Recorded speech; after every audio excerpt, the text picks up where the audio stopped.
আসসালামু আলাইকুম, সবাই কেমন আছেন? সবাইকে ঈদ মুবারক। এটা হচ্ছে ঈদের দিনের ভিডিও। ঈদের দিন মনটা খুব বেশি খারাপ ছিল, যার জন্য আমি বেশি ভিডিও ক্লিপ নিতে পারিনি। ছোট্ট ছোট্ট কিছু ভিডিও ক্লিপ নিয়েছি, সেগুলো জোড়াতালি দিয়ে আপনাদের সাথে শেয়ার করব। আশা করি আপনাদেরও ভালো লাগবে। ঈদের দিনে মনটা খুব বেশি খারাপ ছিল, আব্বুকে অনেক বেশি মিস করছিলাম, যার কারণে আমি সকালে তেমন একটা কিছু তৈরি করিনি। জাস্ট সুজি আর কিছু সেমাই পোলাও করেছি। তো আমি বাচ্চাদেরকে খাইয়ে দিচ্ছিলাম। সিমরান তো নিজে নিজে খায় না, মোবাইল দিয়ে ওকে খাওয়াতে হয় অনেক সময়। মোবাইল ছাড়া ও খায় এমনি। তো ওকে খাইয়ে দিতে দিতে রোজা মামুনিকে একটু করে খাইয়ে দেওয়ার পর দেখেন রোজা মামুনির কি এক্সপ্রেশন। রোজা মামুনি তো কিচ্ছুই খেতে চায় না। জানি না ওকে কিভাবে খাওয়া শিখাবো আমি। আর সিমরানও খেতে চায় না, জোর করে খাওয়াতে হয়। ওকে খাওয়াতে খাওয়াতে এদিকে রোজা মামুনি ঘুমিয়ে গেছে, আর সিমরানকে গোসল করিয়ে দিলাম। ও আজকে গেঞ্জি আর প্যান্ট পরেছে। এত করে বললাম তুমি ফ্রক পরে না, না ও পরবে না। ওরা দুই বোনের জন্য কিন্তু ঈদের জামা নেওয়া হয়েছে, কিন্তু ও পরতেছে না, কারণ ওর বড় বোন রুজবি গেঞ্জি আর প্যান্ট পরেছে, সেজন্য নাকি ও পরবে না। আমারও মনটা ভালো ছিল না, যার জন্য আমি জোর করিনি।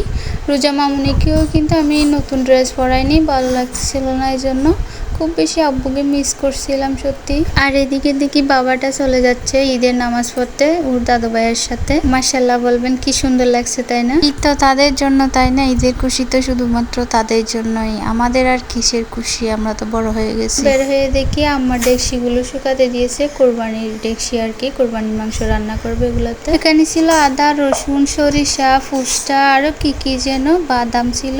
এগুলো কালকে থেকে বেটে তারপর ডিপ ফ্রিজে রেখে দিয়েছিলাম। এখন সকালে নর্মাল ফ্রিজে রেখে দিয়েছি। পেঁয়াজ কিন্তু সকালে করেছি, আগে থেকে করলে নাকি ঝাঁস চলে যাবে আম্মা বলছিল। আর এদিকে ইট দিয়ে চুলা বানানো হয়েছে, আর এদিকে ভাইয়া মাংসগুলো মেরিনেট করে নিচ্ছে। আমি ওখানে গিয়ে ভিডিও করতে পারিনি, দূর থেকে ভিডিও করতেছি।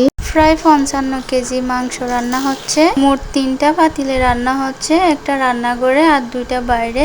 মাংসের কালারটা দেখেন জাস্ট মাশাআল্লাহ। যে কোনো তরকারি কালার সুন্দর হলে খেতেও অনেক বেশি স্বাদ হয় বা অনেক বেশি মজা হয়। আর কুরবানির রান্না তো অনেক বেশি মজা হয় মাশাআল্লাহ, কারণ বড় ডেকচিতে রান্না করা হয়। বড় ডেকচির রান্না কিন্তু আসলে মজা হয়। ছোট থেকে দেখতেছি এভাবে বাইরে চুলা তৈরি করে তারপর কুরবানির মাংস রান্না করা হয়। আর এই যে রান্না শেষ, এগুলো হচ্ছে কলিজা বোনা, এগুলো মাংস থেকে আলাদা করে তারপর বোনা করা হয়েছে। আমি ভয়েস দিতে গিয়ে আমার বাচ্চাদের আওয়াজ শোনা যাচ্ছে, এটা ইগনোর করবেন। আর রান্নাটা দেখেন মাশাআল্লাহ অনেক বেশি সুন্দর হয়েছে এবং অনেক বেশি মজাও ছিল। ভিতরে যে ডেকচিটা রান্না হচ্ছিল এটা এখনো হয়নি, বাইরের 2 ডেকচি কিন্তু রান্না অলরেডি হয়ে গেছে এবং বাসায় নিয়েও আসছে। আমি সাথে সাথে ভিডিও করে নিয়েছি, কারণ আমি এরপর ব্যস্ত হয়ে যাব আর সময় পাবো না। আমরা অনেকগুলো রুটি বানিয়েছিলাম, মানুষকে দিয়ে দেওয়া হয়েছে। এরপর আমি ক্লিপটা নিয়েছি, সেজন্য এখানে অল্প দেখা যাচ্ছে।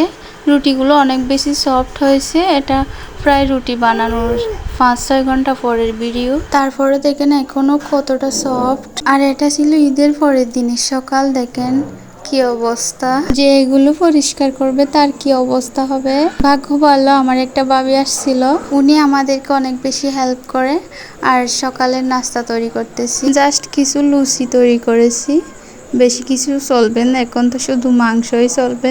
এখন সবাই লুচি দিয়ে মাংস খাবে। সিমরান শুধু লুচি খেয়েছে, মাংস খায়নি, কারণ ও জাল খেতে পারে না।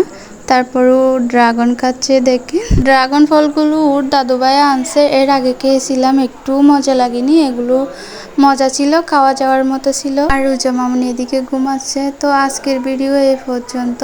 সবাই ভালো থাকবেন। আমার ভিডিও ভালো লাগলে লাইক, কমেন্ট, শেয়ার করবেন। আসসালামু আলাইকুম, আল্লাহ হাফেজ।